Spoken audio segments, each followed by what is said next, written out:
Hello everyone, this is Salma Aftab and today we are going to start our continued portion of the organic chemistry. उसके पहले तो हम ये कहना चाहेंगे कि तुम लोगों ने एंजॉय किया होगा अपने अपने वेकेशंस को, अपनी ईद, अपनी रक्षाबंधन, है ना. Now come to the track, अपने ट्रैक पे आ जाओ क्योंकि पढ़ाई भी बहुत जरूरी है. ठीक है, जैसे वेकेशन बीच बीच में थोड़ी सी इंजॉयमेंट, थोड़ी सी इंटरटेनमेंट जरूरी है, तो स्टडी तो जरूरी है ही है. ठीक है, ये ब्रेक मिलना भी जरूरी है. ठीक है, अभी तक जो हम लोगों ने डिस्कशन कर लिया था ऑर्गेनिक केमिस्ट्री में, और जस्ट लास्ट लेक्चर में we have discussed about the classification of the organic compounds. ठीक है, क्लासिफिकेशन हम लोगों ने कर लिया था. क्लासिफिकेशन में हम लोगों के पास क्या क्या था. अगर हम ऑर्गेनिक कंपाउंड्स को क्लासिफाई करें तो हम लोग साइक्लिक और एसाइक्लिक में जा रहे थे, और एसाइक्लिक चेन में, एसाइक्लिक कंपाउंड्स में फिर से ब्रॉड क्लासिफिकेशंस हो रही थी, that is between the saturated and unsaturated. ठीक है, सैचुरेटेड में हमारा अपना एल्केन्स आ रहा था. ठीक है, उसके बाद में अनसैचुरेटेड में फिर से दो क्लासिफिकेशन हो रही थी, जिसमें कि दूसरा आ रहा था एल्कीन और last one is your alkyne.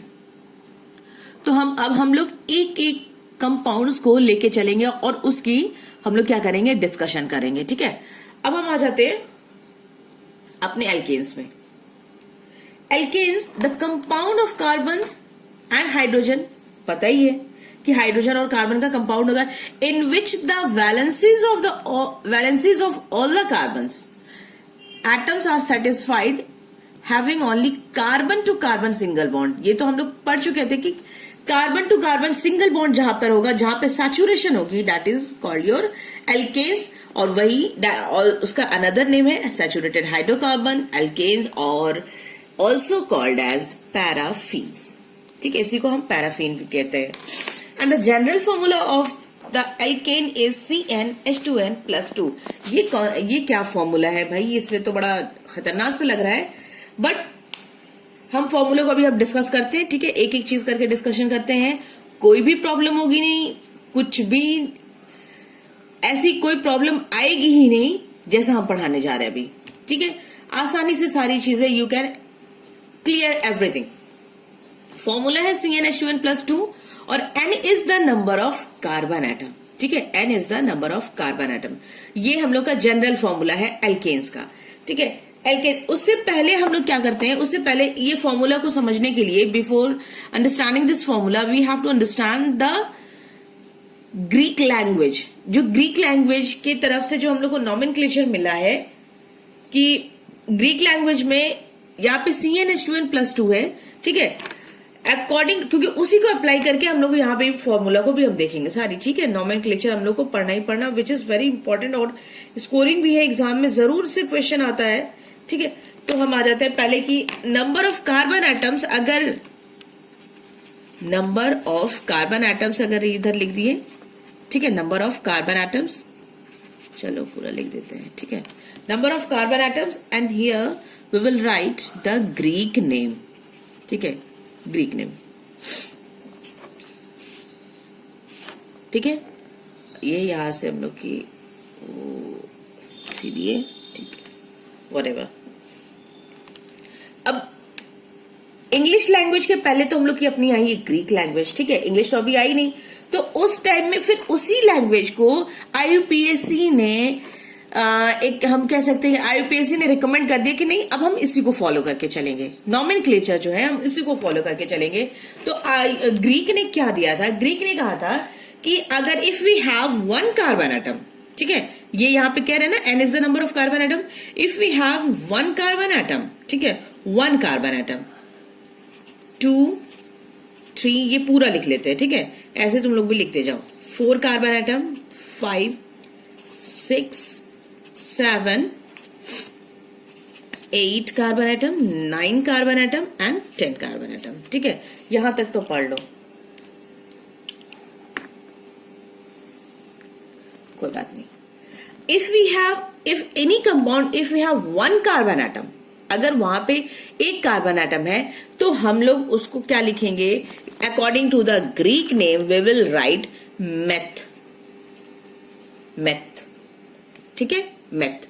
वहां पे जो नॉमेनक्लेचर हम यूज करेंगे that will be meth. Second carbon, 2 carbon atom के लिए we will use first carbon, 2 carbon atom के लिए वी विल यूज एथ, ठीक है। 3 कार्बन एटम के लिए इसको याद करना पड़ेगा, बोलना नहीं है, ठीक है, क्योंकि ये बहुत ज्यादा काम आने वाला है, बहुत ज्यादा इसको अप्लाई करना है, ठीक है। तो वहां लर्न करने बैठोगे तो प्रॉब्लम हो जाएगी। तो 3rd कार्बन एटम के लिए we will use prop. Greek में मेथ का मतलब होता है 1, एथ का मतलब होता है 2, प्रोप का मतलब होता है 3, ठीक है। ये है exactly 4 carbon atom we have the nomenclature would be like this, ब्यूट,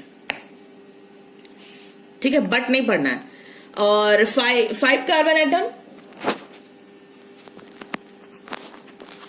paint, 6 hex, 7 sept, 8 oct, 9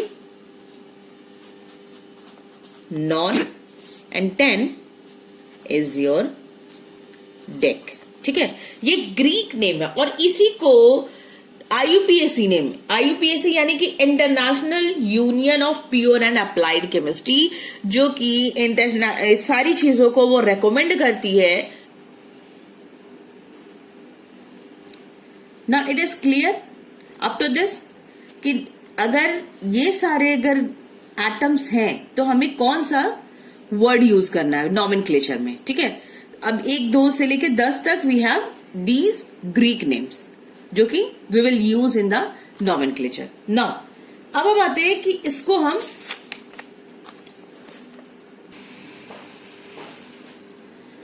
single bond के लिए एक पहले बता दे रहे ताकि आसानी हो जाए। सिंगल बॉन्ड के लिए, single bond the representation is just like this.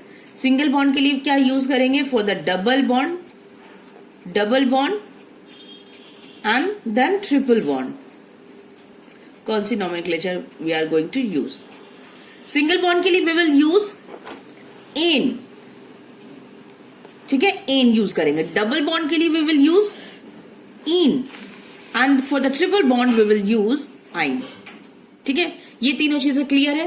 अब हम आ जाते हैं अपने अच्छे से क्लासिफिकेशन या हम कह सकते हैं इसकी नॉमेनक्लेचर में। सबसे पहले we will note down the number of carbon atoms, number of carbon atoms.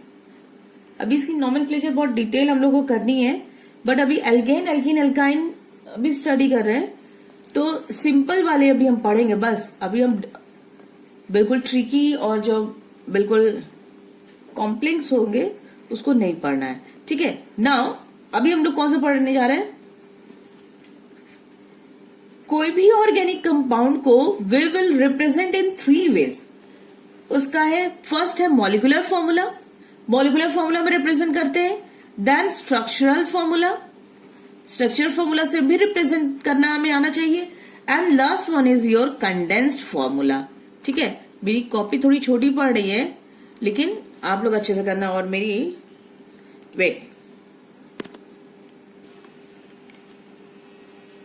Now just have a look what I have written here. Carbon atom, number of carbon atom I have written, and then IUPAC name, molecular formula, structure formula, and then last one is your condensed formula, ठीक है।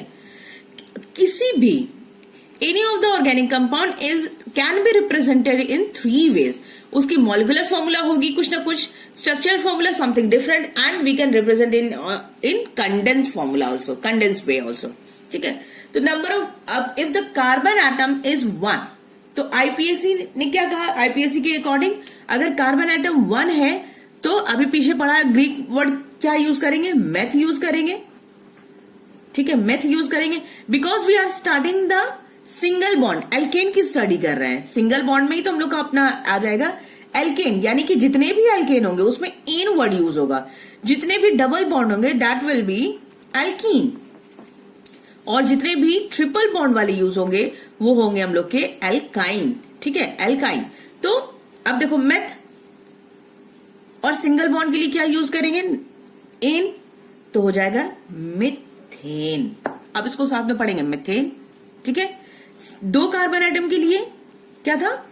एथ और अपना IPAC ने क्या कहा है, single bond के लिए you have to use ane, हो गई ये नोमेनक्लेचर इथेन।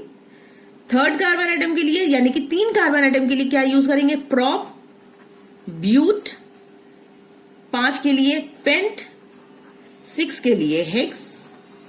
अब सब में एन लगा दो तो ये हो जाएगा प्रोपेन, ब्यूट में लगा देंगे तो ब्यूटेन, पेंटेन एंड हेक्सेन। तो ये तो हो गई सिंपल सी नॉमेनक्लेचर। अभी सिंपल वाली पढ़ रहे हैं, ठीक है, सिंपल वाली। और क्योंकि एल्केन को सिर्फ लेके चल रहा है, बाद में जब एक साथ हम लोग करेंगे एल्केन के लिए भी, एल्कीन के लिए भी एंड अल्काइन के लिए भी यूज करेंगे, ठीक है, साथ में जब करेंगे तो वहां पे हम लोग जितने भी कॉम्प्लेक्स होंगे उन सबको हम लोग क्या करेंगे, यूज करेंगे, ठीक है। नाउ अब आ जाते हैं हम लोग क्या है, molecular formula. Molecular formula, methane का मॉलिक्यूलर फॉर्मूला क्या हो जाएगा, मीथेन का मॉलिक्यूलर फॉर्मूला है CH4, ठीक है, CH4। फॉर्मूला क्या था हम लोग का, CnH2n+2 था, ये याद है, CnH2n+2, ये प्लस नीचे होगा, ठीक है, ये प्लस नीचे होगा, CnH2n+2, यही था फॉर्मूला। इफ द और n is the number of carbon item, अगर कार्बन के नंबर 1 है, ठीक है, तो हाइड्रोजन के लिए क्या हो जाए, 1 2 2 प्लस 2 4, तो CH4।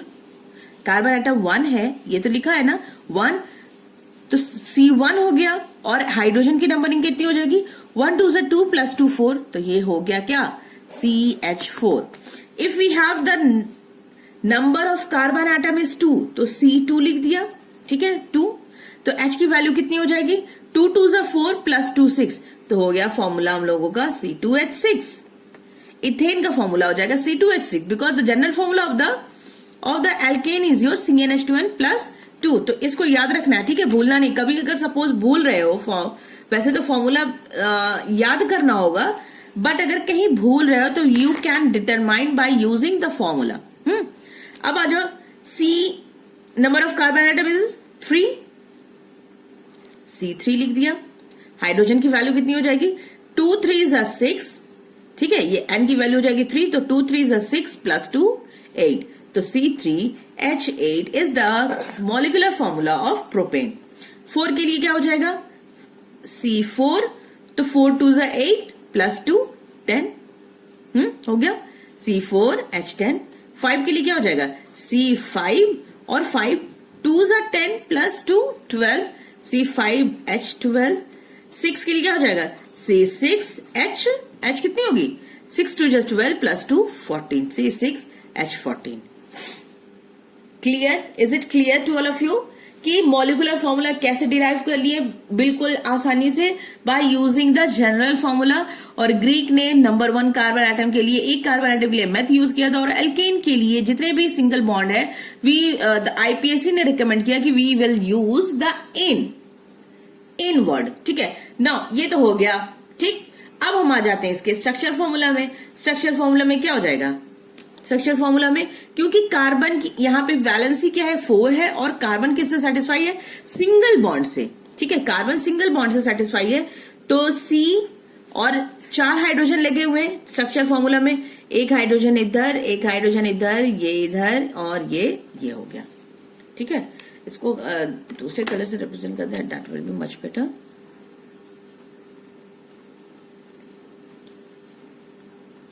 ठीक है, ये CH4 हो गया। C2H6, देखो सब कार्बन की वैलेंसी क्या है, 1 2 3 4, यानी कि 4 बॉन्ड से सेटिस्फाई, और हाइड्रोजन एक एक बॉन्ड है, ठीक है। Now come to the C2H6। C2H6 यानी कि कार्बन और कार्बन के बीच में भी बॉन्ड है, उसके साथ साथ हाइड्रोजन से भी सेटिस्फाई है, वो इधर 1 2 3 4 5 6। Now look at it, carbon carbon, 2 carbon, ठीक है, और इसकी देखो, इस कार्बन की वैलेंसी देखो 1 2 3 4 सेटिस्फाई है, इस कार्बन की वैलेंसी देखो 1 2 3 4, यानी कि 4 बॉन्ड बना रहा है, तो बना रहा है, हाइड्रोजन सब एक एक बना रहा है, तो C2H6। Next one is your C3H8, तो ये 1 2 3 कार्बन आइटम ज्वाइन है, क्योंकि C3 है। अब उसके बाद में बाकी हाइड्रोजन से सेटिस्फाई करवा दो।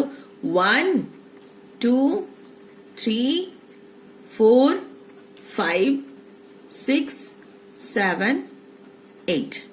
जरा देखो सब सही है। इस कार्बन एटम के लिए देखो 4 बॉन्ड है, 1 2 3, इधर भी 4 बॉन्ड। इस कार्बन एटम के लिए देखो 2 हाइड्रोजन से सेटिस्फाई है, 2 कार्बन से सेटिस्फाई है, तो 4 बॉन्ड हो गया। इस कार्बन के लिए देखो 3 हाइड्रोजन से सेटिस्फाई है, 3 बॉन्ड हाइड्रोजन से अटैच है और 1 बॉन्ड कार्बन से अटैच है।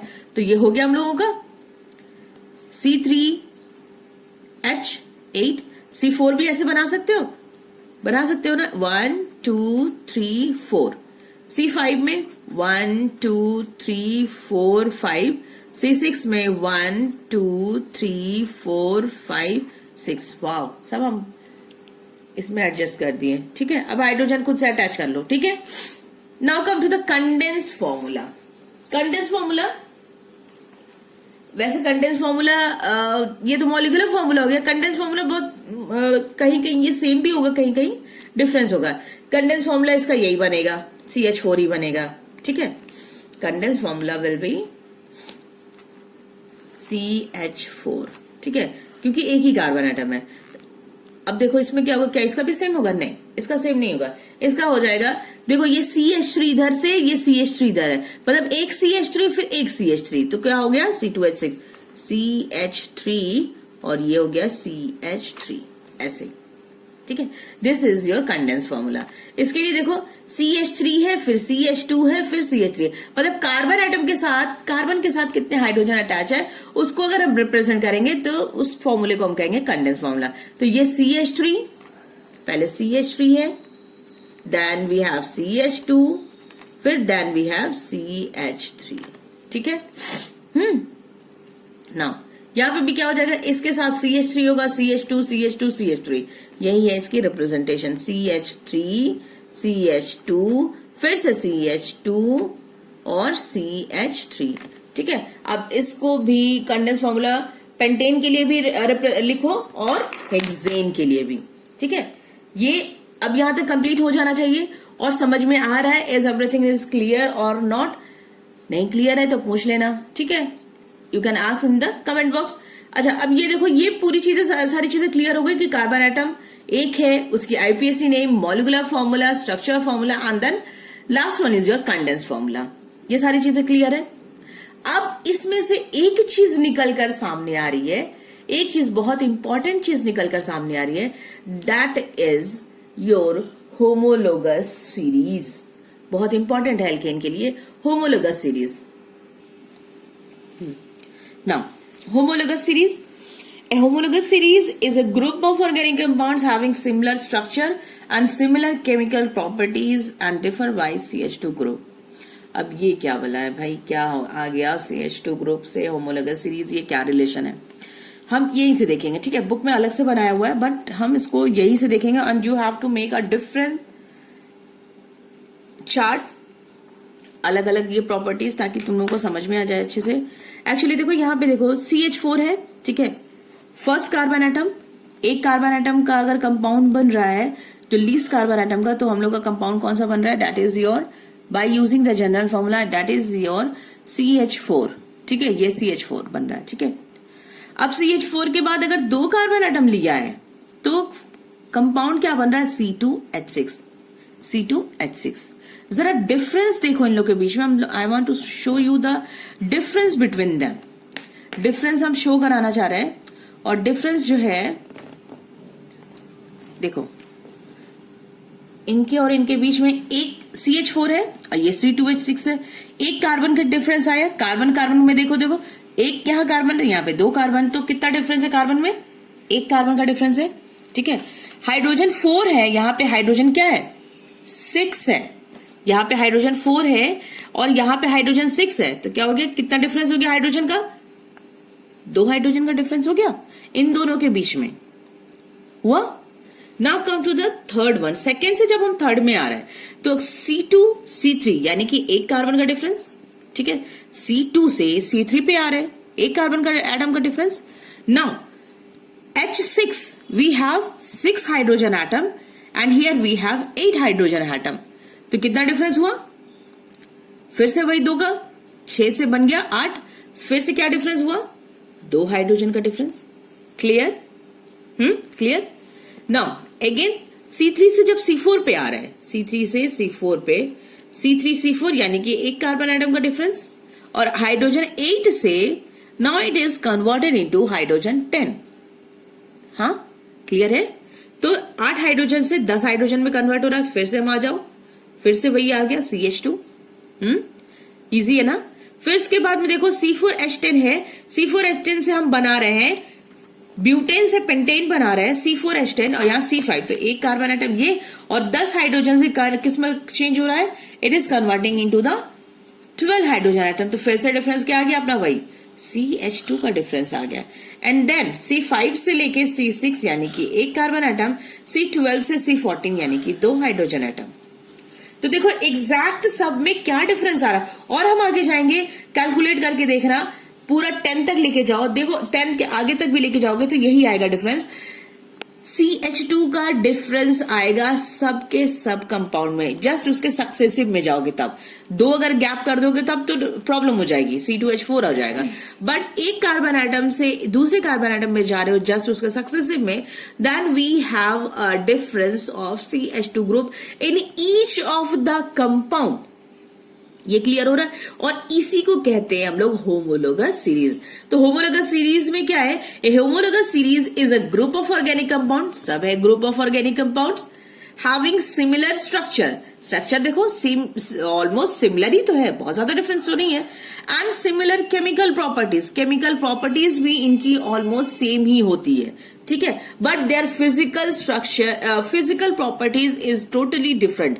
फिजिकल प्रॉपर्टीज इनकी अलग होगी, ये याद रखो, ठीक है।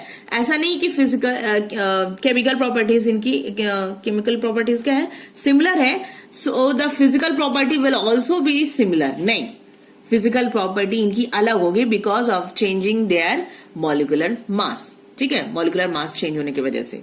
नाउ तो और उसके बाद में chemical properties and differ by CH2 group. CH2 group से ये डिफर कर रहा है, और this series is called as homologous series, ठीक है। तो होमोलोगस सीरीज के लिए हम लोग का फर्स्ट पॉइंट तो उसकी डेफिनेशन हो गई। सेकेंड पॉइंट में क्या बन जाएगा? सेकेंड पॉइंट ये बन जाएगा, अच्छा कार्बन एटम की what is the atomic mass of the carbon. Carbon की एटॉमिक मास क्या है? 12 है, ठीक है, 12 है। हाइड्रोजन की एटॉमिक मास कितनी है? 1 है। So we have 2 hydrogen atom, तो टोटल कितनी हो जाएगी? 14। कार्बन की 12, हाइड्रोजन की 2, तो कितना हो जाएगा? 14। तो दूसरी पॉइंट जो हम लोग की बनेगी, दूसरी point for the homologous series is your each member of,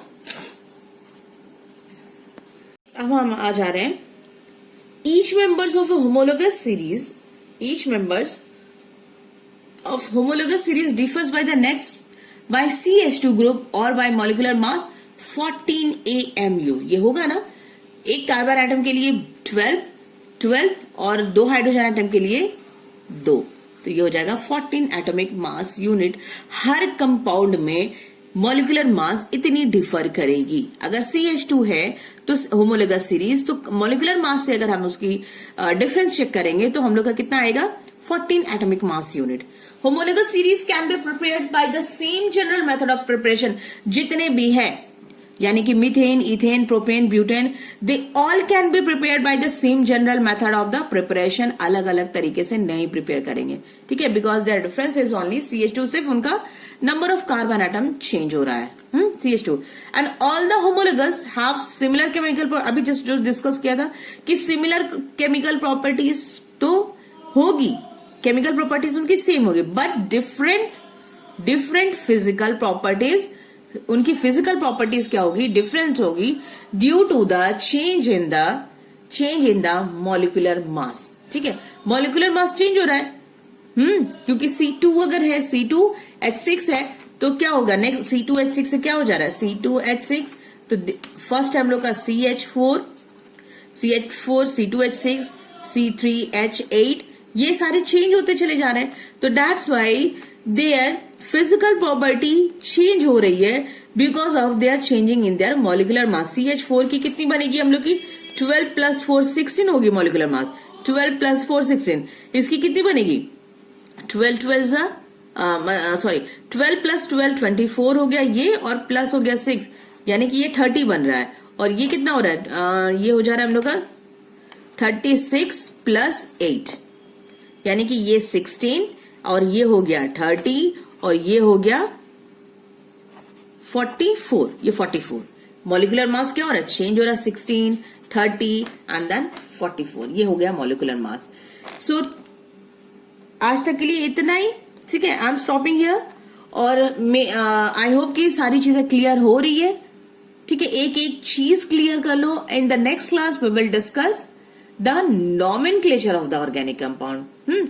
उसको डिटेल में हमें ऑर्गेनिक, क्योंकि अभी तो हमने सिर्फ एल्केन का यहाँ पे पढ़ा है ना, एल्कीन में भी यही सारी चीजें पढ़नी है। एल्कीन में भी ऐसे ही हम लोग को कंडेंस फॉर्मूला पढ़ना है, स्ट्रक्चर फॉर्मूला पढ़ना है, फिर उसके बाद में नॉमेनक्लेचर हम उसकी ग्रीक के लैंग्वेज में हम लोग पढ़ चुके हैं कि एक कार्बन आइटम के लिए मेथ, एथ, प्रॉप। फिर एल्कीन में सिर्फ डबल बॉन्ड चेंज होगा, बाकी everything is same just like as alkane. और एल्काइन में भी क्या है? अनसैचुरेशन आ जाएगा कितना? ट्रिपल बॉन्ड का। तो that's why so in the next class हम लोग एक डिटेल डिस्कशन करेंगे पूरा ओवरऑल नॉमेनक्लेचर एल्केन, एल्कीन और एल्काइन का, कि क्या क्या रूल्स एंड रेगुलेशंस हैं किसी भी कंपाउंड की नॉमेनक्लेचर करने के लिए, ठीक है। So till then stay safe, stay home and good bye.